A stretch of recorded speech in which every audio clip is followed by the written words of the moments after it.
Cabin mate 24 hours study hall and work space mobile app download చేసుకుని ఇప్పుడే మీ cabin book చేసుకోండి.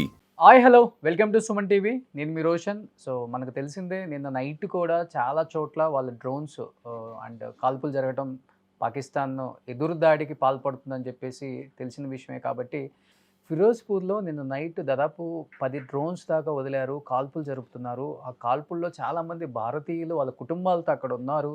And కొంతమంది అయితే ఫ్యామిలీస్ ప్రెగ్నెంట్తో కూడా ఉన్నారు. అండ్ అక్కడి నుంచి వాళ్ళని తరలించాలని ప్రయత్నిస్తున్నప్పటికి కూడా కుదరలేదు. కాబట్టి ఇవాళ ఒక స్పెషల్ ట్రైన్‌తో ఢిల్లీ దాకా పంపించి అక్కడి నుంచి వాళ్ళ వాళ్ళ ప్రదేశాలకు పంపాలని చెప్పి కూడా ఆర్మీ ప్లాన్ చేస్తుంది. బట్ దానిలో భాగంగానే ఇప్పుడు నిన్న నైట్ నాకు వేరే త్రూ నాకు ఒక నెంబర్ వచ్చింది అక్కడున్న ఫ్యామిలీస్‌కి సంబంధించి. అండ్ తను ప్రెగ్నెంటు అండ్ వాళ్ళ హస్బెండ్ కూడా 3-4 డేస్ అయింది అండ్ పోరాడుతున్నారు, ఇంటికి రాలేదు. మిగతా వాళ్ళు కూడా తెలుగు వాళ్ళందరూ కూడా అక్కడే ఉన్నారు. కాబట్టి దానిలో సుకన్య అని ఒక తెలుగు అమ్మాయి, కడప అమ్మాయి ప్రజెంట్ మనతో మాట్లాడటానికి అక్కడ జరిగిన సిచ్యువేషన్ ఏంటి, ఎలా ఉంది అసలుకి పరిస్థితిలో ఒకసారి ఆమెతో మాట్లాడి తెలుసుకుందాం. హలో సుకన్య, ఎలా ఉన్నారు? అంతా సేఫ్గా ఉందా ఫిరోజ్పూర్లో? నిన్న అసలు ఏమైంది? బాంబ్ అటాక్స్ నైట్ 8:30కి అనుకుంటా అటాక్ స్టార్ట్ అయిపోయింది. 10 వరకు కంటిన్యూగా ఇటు సైడ్ మన ఆర్మీ వాళ్ళు ప్లస్ అటు సైడ్ వాళ్ళు డ్రోన్స్ వాళ్ళు వేయడము, దాన్ని మన వాళ్ళు అటాక్ చేయడము. జెంట్స్ వాళ్ళు బార్డర్ ఏరియాలో డ్యూటీ చేయడానికి వెళ్ళిపోయారు అనమాట. ఓకే. ఏదైనా ప్రాణ నష్టం జరిగిందా? ఎవరైనా మీకు తెలిసిన కొలీగ్స్ ఎవరైనా కానీ? ముందే ప్రోటోకాల్స్ వచ్చాయి, ఎలా ఉండాలి సేఫ్ గా అని చెప్పేసి మేము అవన్నీ ఫాలో అవుతూ జాగ్రత్తగా ఉన్నాము. అమ్మా మీది వీడియో బ్రేక్ అవుతుంది, అక్కడ సిగ్నల్స్ సరిగా లేవనుకుంటా. కాదమ్మా, ఇప్పుడు ఫిరోజ్పూర్లో ఎన్ని రోజుల నుంచి జరుగుతున్నాయి మీకు ఈ కాల్పులు కావచ్చు, మిసైల్స్ వాళ్ళు పాక్ వాళ్ళు వదలటం కావచ్చు, లేకపోతే యుద్ధం చేయటానికి ఫిరోజ్పూర్లోకి కూడా ఎంటర్ అయ్యారా, లేకపోతే ఓన్లీ మిసైల్స్ వదలటం లేకపోతే కాల్పులు జరగటం మాత్రమే జరుగుతుందా? మొన్న ఫస్ట్ అటాక్ జమ్మూ సైడ్ జరిగింది, తర్వాత రాజస్థాన్ మీద జరిగింది. బట్ నిన్న నైట్ మాత్రం ఎగ్జాక్ట్ గా మేము ఉన్న చోట ఫిరోజ్పూర్ ఏదైతే బార్డర్ ఏరియాలో ఉందో పంజాబ్ సైడ్ ఇప్పుడు మిడిల్ పార్ట్ మొత్తం అటాక్ చేయడం స్టార్ట్ చేశారనమాట వాళ్ళు. ఓకే. కానీ లక్కీగా మా సోల్జర్స్ అక్కడ యాక్టివ్గా ఉండడం వల్ల మాకు ఎలాంటి ప్రమాదం అయితే జరగలేదు. వాళ్ళు అక్కడ డ్యూటీ చేస్తున్నారు కాబట్టి ఇక్కడ మేము జాగ్రత్తగా ఉండగలిగాము. ఓకే. ఆల్రెడీ విన్నాం మన తెలుగు జవాన్ కూడా ఒక అతను కాల్పుల్లో చనిపోయారు. అలాంటిది ఏమైనా మనం వినాల్సి వస్తుంది, ఏమైనా భయంగా ఉంది? మన వాళ్ళు అక్కడ ఏదైనా ప్రాణ నష్టం జరిగిందా? తెలుగు వాళ్ళకి కావచ్చు, ఫ్యామిలీస్ కావచ్చు, లేకపోతే ఆర్మీ జవాన్స్ కావచ్చు? అంత అయితే ఏం లేదు సార్. యాక్చువల్ గా అయితే మా హస్బెండ్స్ ఎవరు ఇక్కడ మా దగ్గర లేరు. బట్ మా ఫ్యామిలీ సేఫ్టీ కోసము కొంతమంది ఆర్మీ పర్సన్స్ ఉన్నారు. ఇప్పుడు వాళ్ళ ద్వారానే మేము సేఫ్ గా ట్రైన్ ఎక్కాము. ఢిల్లీ వరకు మా ట్రైన్ ఉంది. అక్కడ నుంచి మేము ఎవరి ఫ్యామిలీ వాళ్ళు అక్కడ నుంచి డిస్పాచ్ అయిపోతాము. ఎవరిని ఇక్కడ పిలుచుకోలేని పరిస్థితిలో ఉన్నామన్నమాట. మమ్మల్ని తీసుకెళ్ళడానికి ఒకవేళ వస్తే వాళ్ళు కూడా డేంజర్ సిచ్యువేషన్ లోని ఉండాల్సి వస్తుంది అని చెప్పేసి మిగతా మా హస్బెండ్స్ అందరూ బార్డర్ ఏరియాలోకి వెళ్ళి అక్కడ డ్యూటీ చేస్తున్నారు. వాళ్ళు అక్కడ ఉన్నారు కాబట్టి మేము ఇక్కడ సేఫ్ గా ఉండగలిగాం. ఓకే. ఇప్పుడు మీ వారు కూడా డ్యూటీలోనే ఉన్నారమ్మా? మీ వారు కూడా డ్యూటీలోనే ఉన్నారు అక్కడ ఇప్పుడు బోర్డర్? డ్యూటీలోనే ఉన్నారు సార్. ఓకే. ధైర్యం చెప్పి పంపించారా మీకు? మేము ధైర్యంగా ఉన్నాము, ఇబ్బంది లేదు, ఫైట్ చేస్తాము, భారత్ కోసం నిలబడతాము, మీరు ఏమి ఇబ్బంది పడొద్దు, బాధపడొద్దు మా గురించి అని ధైర్యంగా చెప్పి పంపించారా? ధైర్యం చెప్పడమే కాదు, నేను యాక్చువల్లీ ప్రెగ్నెంట్, 8 months ప్రెగ్నెంట్. నాకు అనిపిస్తుంది నేను కూడా మీతో పాటు వస్తాను, ఎంతో కొంత స్టాండ్ అయ్యి మీకు హెల్ప్ చేస్తాను, ఏదో మాకు వచ్చినంత వరకు. నాకు చాలా ఇదిగా ఉంది వదిలిపెట్టి వెళ్ళాలంటే. అసలు మా పరిస్థితి ఎలా ఉందంటే ప్రతి ఒక్క వైఫ్ ఏడుస్తున్నారు సార్. 1 week అయిపోయింది. సివిలియన్స్ కి ఈ పెయిన్ తెలియదు అనమాట. ఎవరైతే బార్డర్ ఏరియాలో డ్యూటీ చేస్తున్నారో వాళ్ళ పేరెంట్స్ కి, వాళ్ళ వైఫ్ కి, వాళ్ళ పిల్లలకి తెలుసు అంటే క్రిటికల్ సిచ్యువేషన్ లో ఉన్నామనేది. ఏ క్షణంలో ఏం జరుగుతుందో తెలియదు, వాళ్ళు ఏ టైంలో అటాక్ చేస్తున్నారో కూడా తెలియదు. ఓకే. కాదమ్మా, అందరూ ఆల్మోస్ట్ మీరు చెప్పారు ఒక మాట, మేమందరం ఆడవాళ్ళం అయినప్పుడు కూడా వాళ్ళ భార్యలుగా మేము కూడా ఉండి పోరాడతామని మీరు ఒక మాట అన్నారు చూసారా? అది కూడా మీరు 8 మంత్స్ ప్రెగ్నెంట్ అని చెప్పారు. నిజంగా హ్యాట్సప్ అమ్మ మీకు అసలకి. అంటే మీరు అక్కడ ఉన్న సిట్యుయేషన్స్ చూసారు కాబట్టి మీకు తెలుసు. అటాక్ జరుగుతున్న సిచ్యువేషన్ చూస్తుంటే అసలు మాకు మాకు మా పిల్లలు ఉన్నారు కాబట్టి మేము ఇంటికి వెళ్ళాలనుకుంటున్నాము సేఫ్ గా. మా హస్బెండ్స్ కూడా మేము సేఫ్ గా ఇంటికి వెళ్ళిపోతే వాళ్ళు అక్కడ పీస్ఫుల్ గా వర్క్ చేసుకోగలుగుతారు. ఫ్యామిలీ మీద భయం లేకుండా ఉంటదని చెప్పేసి మమ్మల్ని అందరినీ డిస్పాచ్ చేసేసారనమాట. ఓకే. అసలు మేము సెండ్ ఆఫ్ చెప్పడానికి కూడా వాళ్ళ పక్కన లేదు. అసలు ఇక్కడ నుంచి దాటుకొని వెళ్తుంటే మేము వెళ్తాము సేఫ్ గానే ఉంటాము. వీళ్ళు ఇది ఎన్ని రోజులు పడుతుంది, నెల పడుతుందో, 2 నెలలు పడుతుందో, 3 నెలలు పడుతుందో, ఇంటికి ఎలా వస్తారో కనీసం వెళ్ళిన వాళ్ళు సార్ తింటున్నారా తినట్లేదా మాకు కాల్స్ కూడా లేవు అసలు వాళ్ళ సైడ్ నుంచి. నేను కాల్ చేస్తే వాళ్ళు ఎత్తారు, వాళ్ళు రిటర్న్ కాల్ చేయడానికి కూడా వాళ్ళకి టైం లేదు అక్కడ. 24/7 వాళ్ళు ఆన్ డ్యూటీలోనే ఉన్నారు. అది ఎండకు ఉంటున్నారు. ఇక్కడైతే 2-3 డేస్ నుంచి పిడుగులు పడుతున్నాయి, ఫుల్ రైన్. ఆ టైంలో కూడా వాళ్ళకి నిలబడుకొని వాళ్ళ గన్నులు పట్టుకొని డ్యూటీ చేస్తున్నారు. మాకైతే అసలు 1 వీక్ అయింది. పిల్లల కోసం మేము స్ట్రాంగ్ గా ఉంటున్నాం, మేము వీక్ అయితే పిల్లలు ఏమైపోతారా అని చెప్పేసి వాళ్ళని తలుచుకుంటేనే అసలు చాలా బాధగా ఉంటుంది. ఓకే. ఎన్ని రోజులైందమ్మా మీ వారిని చూసి మీరు? 5 డేస్ అవుతుంది సార్. 5 డేస్ అయింది. సో 5 డేస్ నుంచి ఫోన్ లేదు, కాంటాక్ట్లో ఎవరు లేరు, ఒకవేళ ఫోన్ చేసినా లిఫ్ట్ చేయట్లేదు. అంతా కూడా వాళ్ళు 24/7 చేస్తే జస్ట్ ఒక 2 మాటలు మాట్లాడుతున్నారు, నేను బాగానే ఉన్నాను, మీరు టెన్షన్ తీసుకోవద్దు. ఓకే. వాళ్ళ టెన్షన్ కూడా అక్కడ మమ్మల్ని ఇక్కడ నుంచి ఎలాగైనా పంపివ్వాలి, ఎందుకంటే వాళ్ళు ఇప్పుడు మా దగ్గర లేరు. వాళ్ళు ఎక్కడున్నారో మాకు చెప్పారు, అది సీక్రెట్ గా ఉంటది కాబట్టి. ఓకే. వాళ్ళు ఎక్కడున్నారు, ఏ ఏరియాలో వర్క్ చేస్తున్నారు అనేది కూడా మాకు ఎటువంటి మెసేజ్ పాస్ చేయరు అనమాట. ఓకే.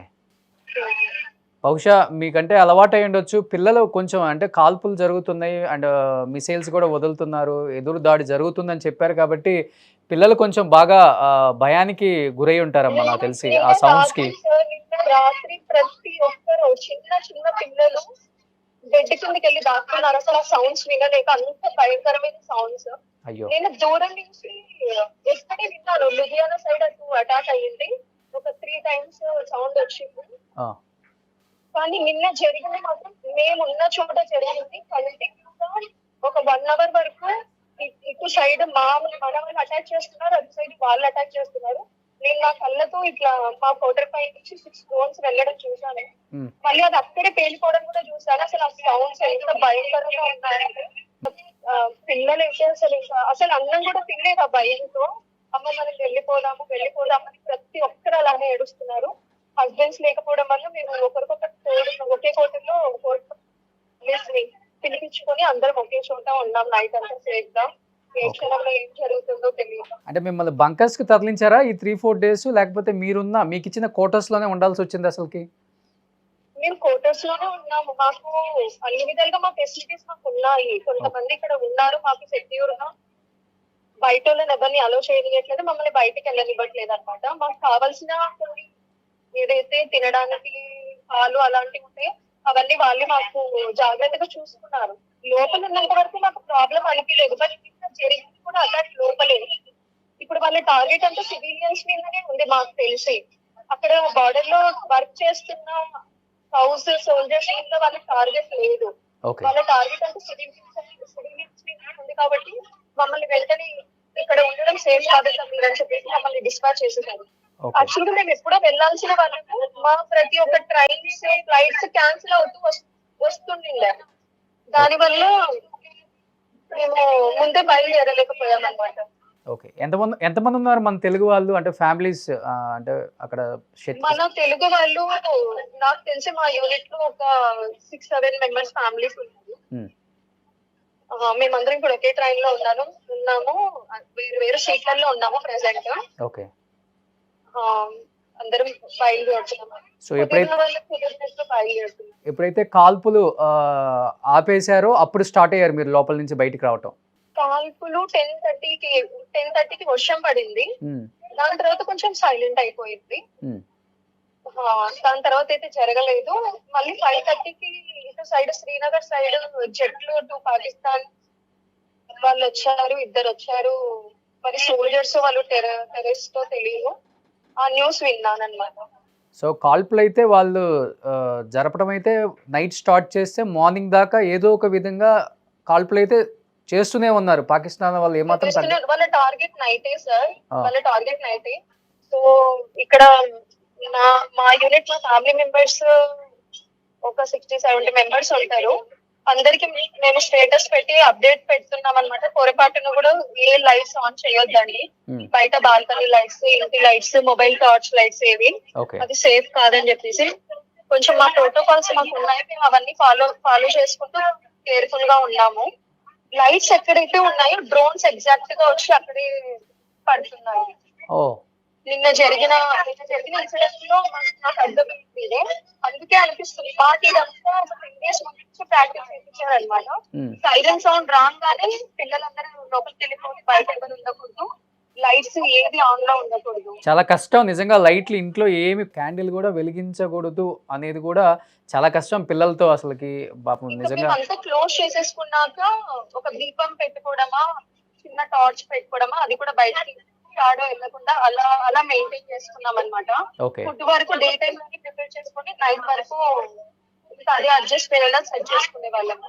ఓకే నిజంగా ఆర్మీ ఫ్యామిలీస్ అందరికీ సెల్యూట్ అమ్మా.